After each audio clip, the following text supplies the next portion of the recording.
everyone, and thank you so much for joining my channel. My name is Rocky, and today we're talking fashion. I'm talking about, so I'm going to debunk, so I have my little notes here, debunk the 9 common fashion myths. These are things that I'm debunking because I don't believe in the myth themselves, so let's get right into it. The very first one is white after Labor Day, and I forget, there is a reason why people didn't wear white after Labor Day, some sort of historical significance, but listen, it's 2024. There's no such rule that makes any logical sense around wearing white after Labor Day. You wear white whenever you want to.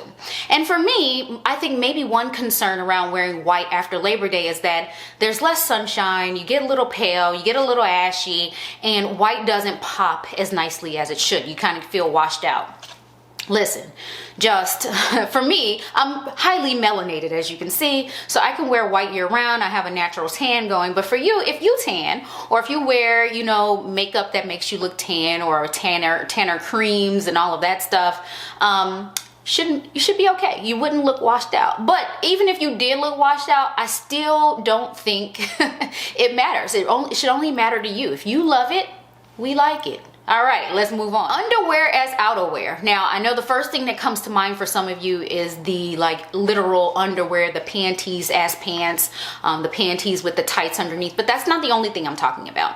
Underwear as outerwear, people have been wearing bra tops, bralettes, bra tops, bras over their button downs, over t-shirts without anything underneath, like literally skin and bra as a shirt. And then lingerie, like things that you feel like people might wear privately or to bed, the sheers, the things that look like literally you would go to bed or use to seduce your guy or your gal, right? But now it is, you know, I think it's okay as long as you feel, it's all about your comfort level. What makes you feel confident? What makes you feel like you look the best, right? I don't really care about these faux pas and things like that. So I've dabbled in the underwear as pants trend. I have certainly worn lingerie out in the streets as if, you know, it's not lingerie. They sell it as clothes, but it looks like lingerie out in the streets. And I've certainly done the bra top when appropriate. So I feel like if you just use your best judgment and identify the events and the locations and the people that you're with where it makes it okay and not make a scene, make everybody uncomfortable, you can certainly do underwear as outerwear. Navy and black. Who came up with that dumbass rule? Navy and black looks amazing together. I literally just wore that this week. It's to me a good way to break up an all black outfit with just a slight subtle color variation. In my eye, it's a slight subtle color variation. Navy and black are 2 dark tones. Both are neutrals. So I don't know who would have come up with that rule to begin with, but navy and black look amazing together. Not a faux pas. Along those same lines, black and brown, some, I don't know, genius out there made up a rule that brown and black do not go together. I have a feeling it's because you had some lame nerdy dudes wearing some black and brown in a wrong way. But that all said, black and browns have the same rule as I said for the black and navy. They're both neutral, they're both dark tones, they look great together. So definitely myth debunked. So there's also a rule back in the day. I feel like this was more of like a 90s thing, and you tell me, I don't know when this may, or maybe 90s and before. Anything prior to the 90s, this was a rule where it's a faux pas if your shoes and your bag don't match. And even furthermore, if your shoes, bag, belt don't match. Oh my goodness, so matchy-matchy and doesn't make sense. Like, my bag very rarely matches anything that I wear. I wear the bag that I want. So I focus my attention on how my outfit is coordinated. My outerwear and my accessories, like in terms of like my bag or my coat, very rarely coordinate with what I'm wearing. So that's just me. That's just me in that front. But some people feel really uncomfortable not matching their shoes, their bag, and shoes, bag, belt. And I don't know if that's a church thing, if that's I'm not sure where that would have come from. But you all let me know what you think about that myth, but definitely debunked. All the non-matching things, as long as they go, they don't have to match. As long as they go with the aesthetic that you're going for, it's a good thing. Debunked. Now this one, some of you will cringe and you may not agree, but socks with sandals. I've been doing socks with sandals since high school. For me, I think it's practical for a couple of reasons. Some people say if you need socks, then you shouldn't be wearing sandals, or the fact that it just looks stupid.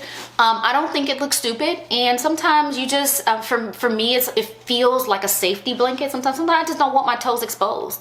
Sometimes I'll be in a situation where, sandals would look cute with my outfit, but having my toes out may not necessarily be appropriate. Sometimes I just like the style that it gives me. Sometimes it kind of just edges up a really cutesy style that I'm wearing. So there's very many reasons why, just above and beyond the fact that it's a trend, very, very many reasons why people wear socks with sandals. Could you imagine being a top athlete or a dancer and your toes are all jacked up, but you want to get a little airflow, but you don't want to show your toes? Socks and sandals. So let's give a little grace and a little space for diversity and allow socks with sandals. Okay, now the next one is one of my faves. I've been talking about this for 6 years strong, and in my real life prior to YouTube, I've been rocking this proudly, and that is the Canadian tuxedo. I absolutely love wearing double denim, triple denim, quadruple denim, denim on denim on denim on denim, but the key to wearing double denim or, the Canadian tuxedo today is that you should have a variation in the shades or the colors or the textures in the cuts of your denim to make it not look so, I don't know, lame. But what's interesting about that's been the talk track around the Canadian tuxedo for the last couple years now that it's become a trend. In 2024, I'm actually seeing matchy denim. I'm seeing more of the dark, even wash of denim up top and on the bottom in the same color wash, everything. So I don't know how tacky it really is. Everybody been, about the Canadian tuxedo, but it's dope.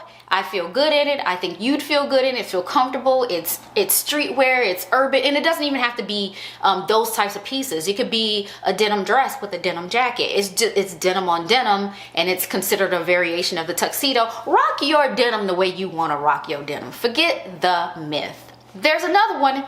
And this is more so, I think, from an older generation, in that menswear is for men. So you got the big boxy blazers, the oversized sort of trousers or button-down shirts, neckties, fedora hats, Oxfords and loafers, things like that. I just think you have to kind of break it up and do it in moderation. You don't want to do everything in a men's cut and a men's style all at the same time.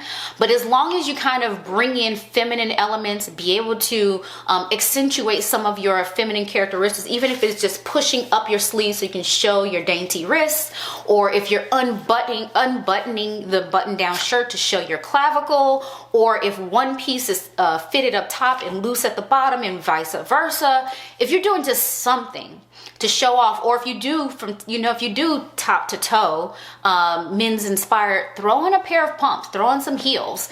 So somehow, break up that look. Don't be men's inspired from head to toe, but add a little bit of femininity into that look, and I think you're good to go. And the last one, which I think I grew up thinking this was the way to do it, but no mixed metals. So if you're gonna wear gold on, have gold accents on your outfit, your jewelry that you wear in your bag or your shoes or whatever should also be gold. Or if I'm wearing gold jewelry in general, all pieces should be gold, and I can't have like a few silver rings or mix in silver, gold, rose gold, whatever. That doesn't make sense, right? They're all metallics. They all kind of go. It just depends on what coloring, that you're wearing or what you're trying to go for. But the whole mixing of metals being a bad thing. I mean, even in this piece that I'm wearing right now, it mixes two metals. It's a silver and a rose gold. It's okay. Like, whoever came up with that, I think they were just haters, because they had like only silver, and they're like, ooh, you mixing it because you ain't got enough to wear everything in one color.